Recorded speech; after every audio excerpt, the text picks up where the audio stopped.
Welcome to the Business Leadership Series, where we engage with leaders who are making an impact on their worlds and who want to share their knowledge and experience for your personal and professional growth. The following interview is designed to inspire you to become the best leader you can be. Your host, Derek Champagne, is the founder and CEO of The Artist Evolution, a full-service agency building successful brands, marketing tools, and campaigns, and also the author of the best-selling book, Don't Buy a Duck. And now, let's begin today's Leadership Series interview. Welcome to the Business Leadership Series, where our goal is to inspire you to become the best leader that you can be. Our guest today, Ishveen Anand. She is the CEO and founder of Open Sponsorship. It's an amazing platform, the largest marketplace connecting brands with over 5,500 professional athletes for marketing campaigns.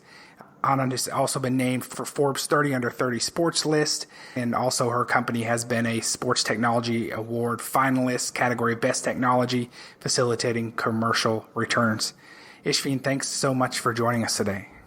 Thank you, Derek, for having me on. Yeah, I'm personally interested because, well, first of all, we know we have some mutual friends and contacts. Our agency loves your service, so we've used it for some clients as well. I would love to start, though, before we talk about your company, give us a little bit of background on you. You've got an interesting background from Manchester to University of Oxford, just to kind of give us an insight more so our listeners can learn about who you are as a person, and then we'll kind of talk a little bit about your journey. Yeah, absolutely. Thank you. So I was born and raised in England, grew up in Manchester. I played sports all my life, predominantly cricket and netball, which I know is pretty foreign to most people in America. Anyway, did well academically as well, got into University of Oxford, studied economics and management. And I think like most young people, you kind of think your career path is very set, consulting or accounting or whatever it may be. So I went into consulting and I did love it. Worked in retail consultancy and it was amazing and worked with amazing people. But there was always something kind of like gnawing at me. And I think sports had always been such a big part of my life in terms of playing that when I went into this day job and I was, working these hours in the office, I realized that, sports was no longer like the primary thing I did, which I'm sure a lot of student athletes can kind of sympathize with. And so 2009, I was like, if kind of recession was coming in and I was like, London's looking a bit doom and gloom. If I take a step out and come back, nothing's going to change. So I moved to India and became a sports agent, predominantly working in cricket, but I also covered golf and field hockey and soccer and various other sports. And that was really like how I fell in love with sponsorship. I just couldn't believe that there was this form of marketing that got executives, customers, logos into the heart of the action or, into the heart of the player's mind and just really fell in love with sponsorship. Thanks for sharing that. I think it's pretty exciting that you have the largest in your space. So tell me, though, let's go back a little bit more. I want to hear about a few things from your childhood or from your work ethic or from your schooling. Like what drove you? Because building a company like this is not for the faint of heart.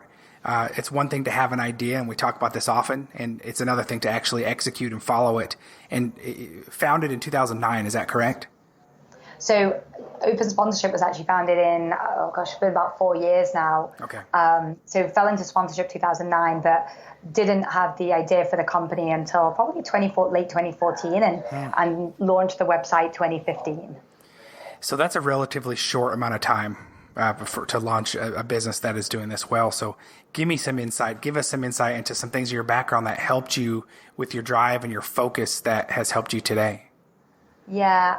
I'll give you actually a funny story that just kind of happened to me this week. So I still have, because I was working in India, I still have a couple of bank accounts there and having some issues with the government there. And so I was on the phone to an accountant that had been referred to me. I'd never met him and called him up and I was like, hey, I need this number. And he was like, yes, of course. When I'm in the office tomorrow, I'll send it to you.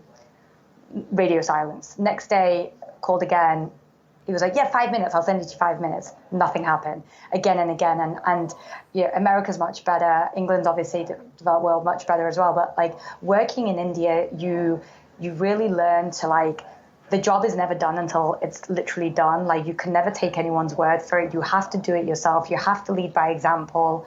And despite the fact that I was, kind of senior sponsorship exec at like these major sports teams in India, I knew that like if I didn't lift a finger, no one else would around me, because that was unfortunately the work ethic of India, and not everyone, but many people. And just this week, it reminded me, and I was actually complaining to my mother-in-law, and I was like, I can't believe people can work in India. Like, I know I used to do it. And then I was thinking, like, that probably made me who I am today, where I have this mentality that, like, you kind of have to do it yourself if no one else will. And no task is below you. And people around you will end up rising around you when they see that you're doing the grunt work too. And as an entrepreneur, and then moving into like a leadership position, it couldn't be more true, because I think my team looks at me and says, okay, well, if she's the first one in the office, I can be the first one in the office. If she's the last one out, I can be the last one out. If she's ready to send those crappy cold emails to people she's never met, so can I.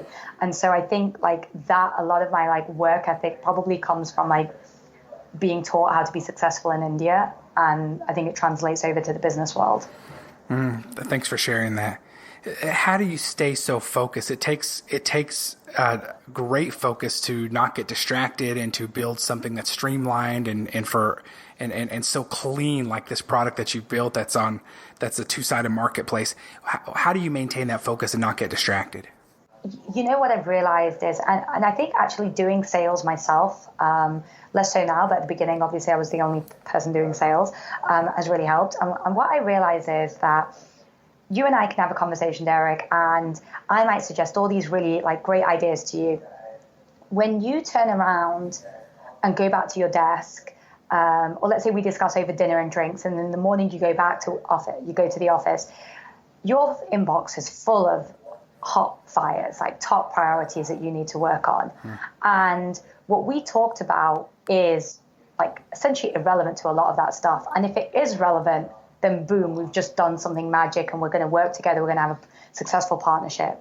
And I think knowing that about the people I sell to, so a great example is, I know you're based in Arkansas. Let's say I'm talking to someone at Walmart and we have this great idea and I'm like, oh, athletes love Walmart and we can do X, Y, Z. But if their primary problem today in the workplace is internal politics or they're organizing their wedding, there is a very low chance that they will actually move on anything I'm saying, even if it's the best ideas in the world.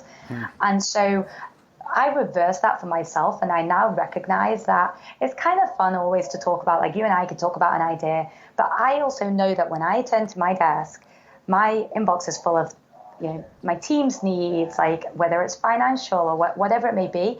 And so I end up working, when I do take steps, the bad thing about it is that maybe I'm not doing as much as I could do in terms of like new ideation.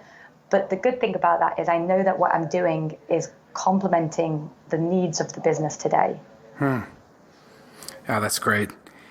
Tell me about how you deal with challenges or setbacks. It's inevitable. It's part of our learning experience for growth. But some business owners, some leaders have trouble getting past it in those small moments. What do you do? How do you address setbacks? What's your mindset? How do you get your team to rally around you?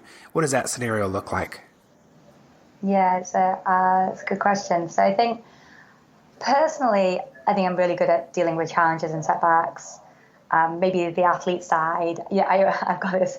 I always used to joke with my husband that and he's American, and I'd say, playing sports is so good early on in life because it teaches you how to lose. And he would always laugh at me and be like, ha, ha, ha, I only played sports to win, in his very, very American way. But I think you just, people always say to me, oh my God, you're so lucky. And I actually say it's not that I'm lucky. I just took a lot more chances. Obviously I'm not going to tell you about all the things I tried and failed at, all the jobs I may have interviewed at that didn't get a second round or whatever it may be. So I think personally, we're actually quite good at dealing with challenges.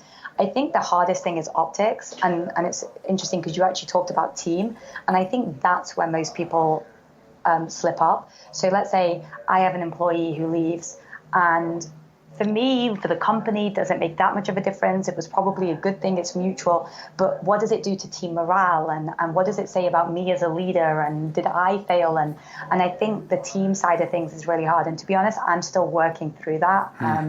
But I think, I read a lot about it. So I think one is that going too much one way or the other way. Like trying to justify why it's not a bad thing is bad, but then also being like, oh my gosh, and making it super drama is really bad. And I think it's about communicating. It's about maybe having someone internally, like, so my co-founder, Ron, is a really good soundboard for me. And so when I'm going through a challenge, I'm like, hey, like, what does it look like to you? And getting his opinion is really helpful because it shows me what other people are thinking. And I do think that most of dealing with challenges is optics as opposed to what it actually does to you. Yeah, that's a great point. You made me think when you share that. One thing is the Stockdale paradox, which it talks about good to great of being brutally honest about your current situation. I had to do that a year ago after a decade in business with our agency. 11 years in, we had to do a pivot and relook at our marketplace, and I had to start with myself and be brutally honest about what we needed to change. But the Stockdale paradox says be brutally honest, but also with a hope and a vision that you'll prevail. And I think those are important. But you also mentioned having someone around you. And I was in a mastermind group yesterday where somebody felt like the sky was falling in their business.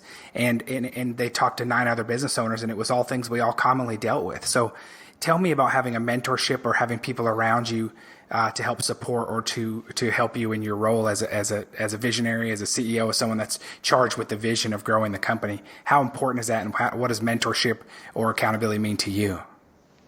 Yeah, I think it's wildly important, and I don't think I put enough onus on it in the first probably 3 years of the business. So in the last year, we have an advisor now. His name's Michael Peachy, who works at HubSpot, and exactly what you're saying, where the reason why I took him on as an advisor was because he was like, you look and feel a lot like HubSpot in the early days. Wow. So, whether it's retention or whether it's like scaling or whether it's selling to smaller clients or whatever it may be. And I feel like I'm really good at pattern matching. The thing is, you need to have people around you so when I say pattern matching, I mean, obviously the fact that like, I don't need them to tell me what to do with open sponsorship. What I need to hear is, what have you done for yourself? And then I can draw parallels. And so I think it's super important to have people around you who have kind of seen the script. And that the tough thing is that that's not always the most senior person, not the most flashy name. Like B2C founders are not probably as relevant for me because I'm B2B. We sell marketing technology. So if you sell health tech, there's probably less parallels. So I think if you really, and not just to surround yourself with like really similar people, but I do think like you should have different groups. So I have a founder group that I meet up with, and they're like similar stage founders based in New York, because for them, a big thing is like Hiring in New York is very different to hiring in other places. I mean, salaries here are crazy high. And so, when I meet them, it's all about like, okay, being a CEO of a company, being a founder. Whereas when I speak to Peachy, it's all about, scaling a marketing technology company. And then, I haven't got that many, but I should probably have someone in sports who I can bounce ideas off for sports and entertainment. But essentially, I don't think it's about one person. I think it's about different support networks. And to be honest, I'd say they probably refresh every 2 years as well.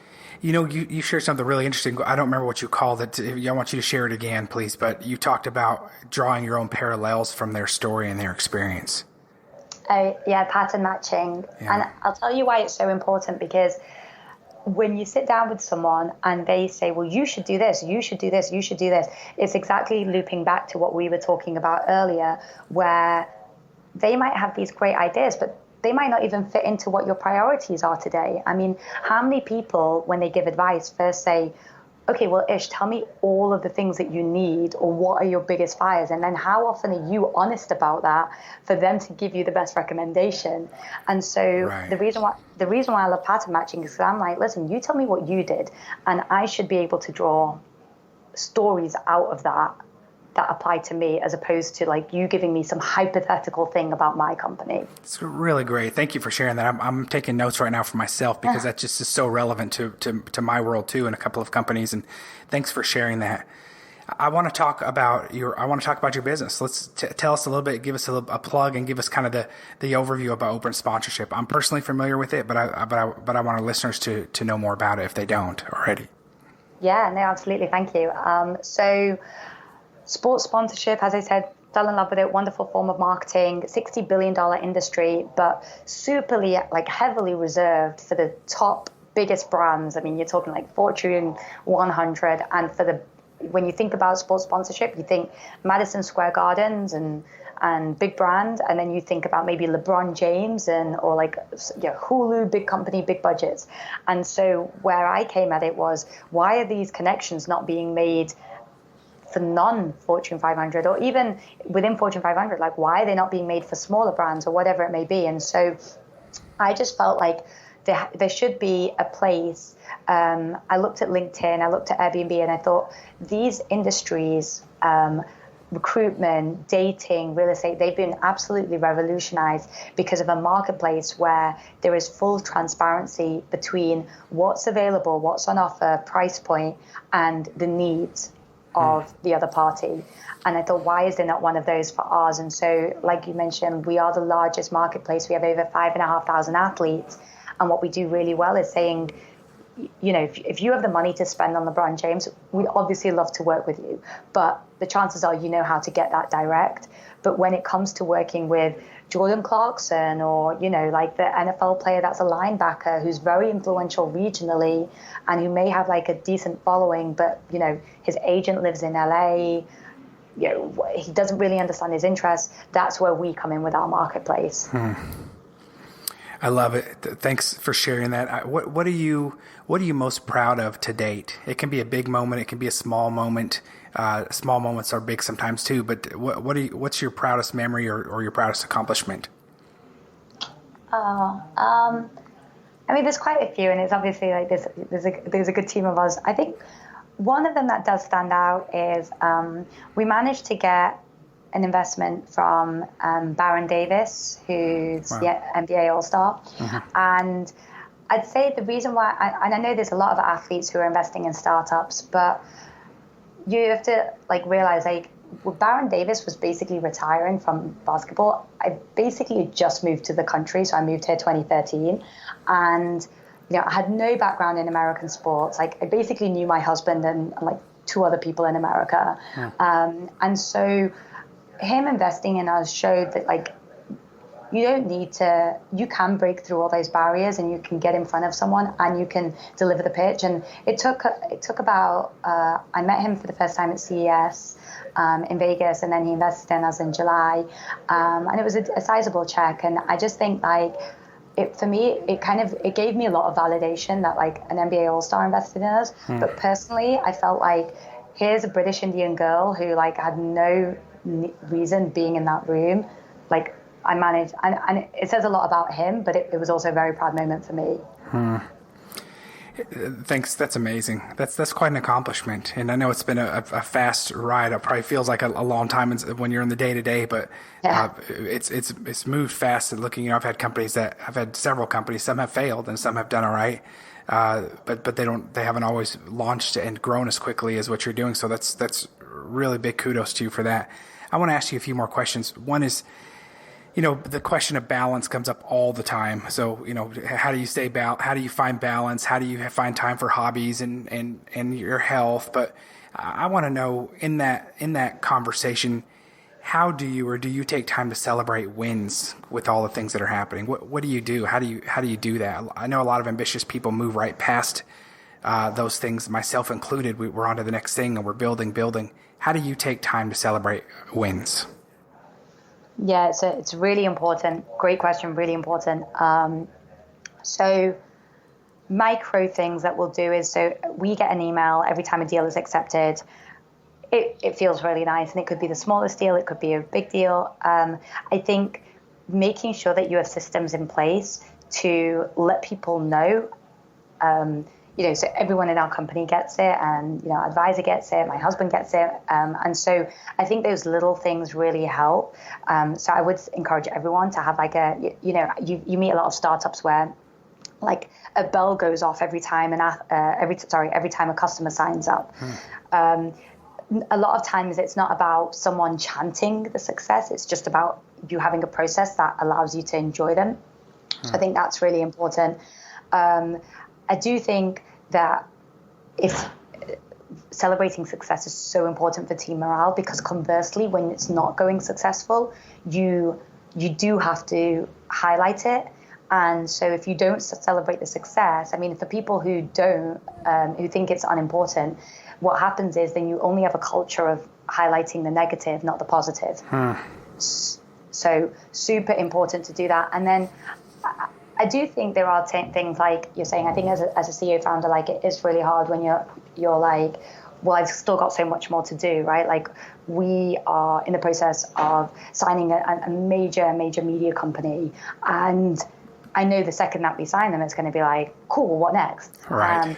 So I think that is difficult. But then the point being is as long as we've got the email that tells us when they do deals, and as long as, in our monthly meeting, we can be like, here are the new people that have signed up, and we've got the processes in place to let everyone know, I think it's a good enough job.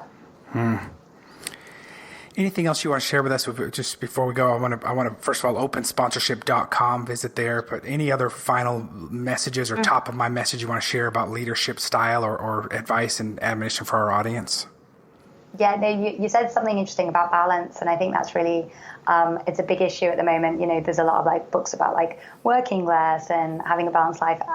I have to admit, and I might change my mind and I'll come back on in like 5 years and tell you differently, but I think it's impossible to have true balance and true career success. And I think people just have to stop feeling guilty about it. And I think you have to be really true to who you are. So great example, my husband's just picked up surfing, and he goes every weekend to the beach. And, there are times when I'll go and I will just sit there reading books on leadership or do work, or I'll take my laptop to the beach. And people are like, well, why don't you pick up surfing? And I'm like, listen, I just don't have the time, and I'm not going to feel bad about it. And I'm not going to let the fact that you look at me being like, oh, you should relax a bit more, like make other, like do anything else. And so the price to pay for a strong career growth is that you are going to have to like not do things that maybe you want to do.